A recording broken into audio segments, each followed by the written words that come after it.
اب جو حوالہ ہے کوئی اور مانے یا نہ مانے کہ سیدہ کے گھر پہ حملہ ہوا نہیں ہوا، کوئی انکار کرتا ہے کوئی تسلیم کرتا ہے، لیکن حضرت ابو بکر مان گئے۔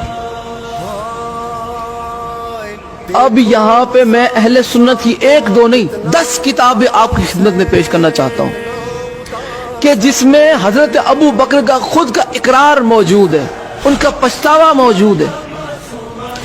وہ کہتے کاش میں نے اپنی زندگی میں یہ 3 کام نہ کیے ہوتے، کاش میں نے اپنی زندگی میں یہ 3 کام نہ کیے ہوتے، جن میں ایک کام یہ ہے کہ کاش میں نے فاطمہ زہرا کا دروازہ نہ توڑا ہوتا۔ 10 کتابیں اہل سنت کی، کاش میں نے فاطمہ زہرا کا دروازہ نہ توڑا ہوتا، کاش، لیکن انہوں نے توڑا۔ یہ افسوس کر رہے ہیں اس پر۔ رسول اللہ کی شہزادی غضبناک ہو کر ان سے دنیا سے گئی۔ پہلے آپ وہ 10 کتابیں ملاحظہ فرمائیں۔ پہلی کتاب ہے تاریخ تبریز، جلد 2 صفحہ نمبر 205۔ دوسری کتاب ہے مروج الذہب، جلد 2 صفحہ نمبر 236۔ تیسری کتاب ہے میزان الاعتدال، جلد 3 صفحہ نمبر 109۔ چوتھی کتاب کنز العمال، جلد 5 صفحہ نمبر 632۔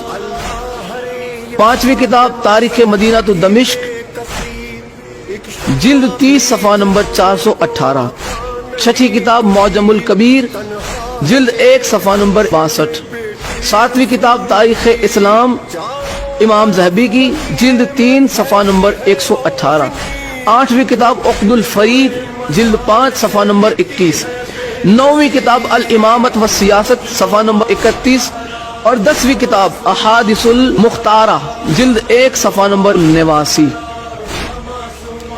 10 کتابیں اہل سنت کی کہ جس میں یہ بات نقل کی گئی کہ حضرت ابو بکر نے آخری وقت میں یہ پچھتاوا اظہار کیا کہ کاش میں یہ کام نہ کرتا۔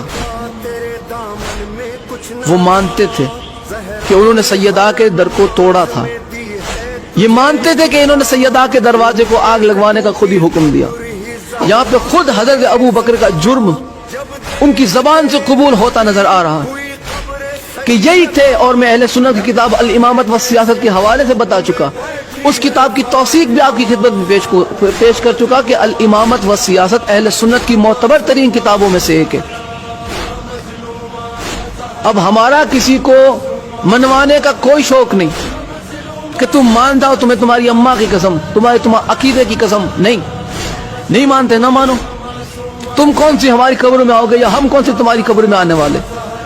ہماری قبر میں بھی اہل بیت آنے والے ہیں، آپ کی قبر میں بھی اہل بیت آنے والے۔ آپ وہ اعمال جمع کیجئے کہ جس کے عوض آپ اہل بیت کی بارگاہ میں منہ دکھا سکے۔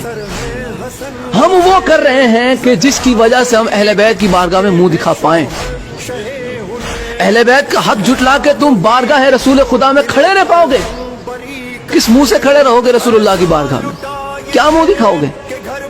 ہمیں آپ کا تو نہیں پتا، ہمیں ہماری آخرت کی فکر ہے، اور ہم جانتے ہیں کہ آخرت میں جس کا دبدبا ہے، ہم جانتے ہیں کہ آخرت میں شفاعت جن سے ملنی ہے وہ صرف اور صرف ذات محمد اور اہل بیت محمد ہے۔ صحابہ کو بھی اگر نجات چاہیے تو آل محمد کے در پہ ہاتھ پھیلانا پڑے گا، امتی کو بھی نجات چاہیے تو اہل بیت کے در پہ ہاتھ پھیلانا پڑے گا۔ اہل بیت کی حقانیت کو جھٹلا کے تم کون سے امتی رہ جاتے ہو؟ پھر تم میں اور یزید میں فرق کیا رہ جاتا ہے؟ تم میں اور ابو سفیان کے کردار میں فرق رہ کیا جاتا ہے؟ کیسے ہو تم مسلمان؟ سرکار عمران کو کافر کہہ کے ایسے سینہ چوڑا کر کے چلتے ہو۔ تم میں اور معاویہ میں فرق کیا ہے؟ تم میں اور ابو سفیان میں فرق کیا ہے؟ تمہارے اسلام سے اسلام کو فائدہ کیا ہوا؟ تمہارے مسلمان ہونے سے اسلام کو فائدہ کیا ہوا جبکہ تم سرکار عمران کو کافر مانتے ہو؟ کون سا فائدہ پہنچاتے ہو تم اسلام کو؟ ایسے مسلمانوں سے اسلام کے کھلم کھلے دشمن اچھے ہیں۔ یہ آستین کے سانپ ہے۔ جس طرح اس زمانے میں اس دور میں آستین کے سانپ ہے، ویسے ہی اس دور میں بھی آستین کے سانپ تھے کہ جنہیں آج بھی مسلمان سانپ ماننے سے انکار کرتا ہے. اہل بیت پہ ظلم کرنے والا مسلمان نہیں, اہل بیت پہ مصائب ڈھانے والا صحابی نہیں, اہل بیت سے محبت کرنے والا صحابی ہے, اہل بیت کے در پہ اپنا سر جھکانے والا سچا صحابی ہے. اگر صحابہ میں پہچان چاہتے ہو تو جناب سلمان کی سی عقیدت کس میں ڈھونڈو. کون جناب سلمان فارسی علیہ السلام کی طرح اہل بیت سے محبت رکھتا؟ کس نے جناب سلمان سے اہل بیت کا ادب سیکھا؟ کس نے جناب سلمان سے اہل بیت کی محبت سیکھی؟ جس نے سیکھی ہے وہ ہمارے سر آنکھوں پر, وہ ہمارے سر کا تاج ہے. ان کے قدموں کی خاک ہماری آنکھوں کی سرما اگر بنے, ہماری آنکھوں کا سرما بنے, ہمارے لیے شرف ہے. وہ ہے سچے صحابہ.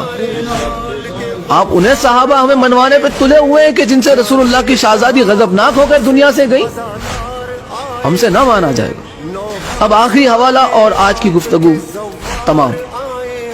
سیدہ سلام اللہ علیہا کی شہادت میں آپ کی خدمت میں پیش کر چکا کہ سیدہ سلام اللہ علیہا پر جو ہے ظلم ہوئے,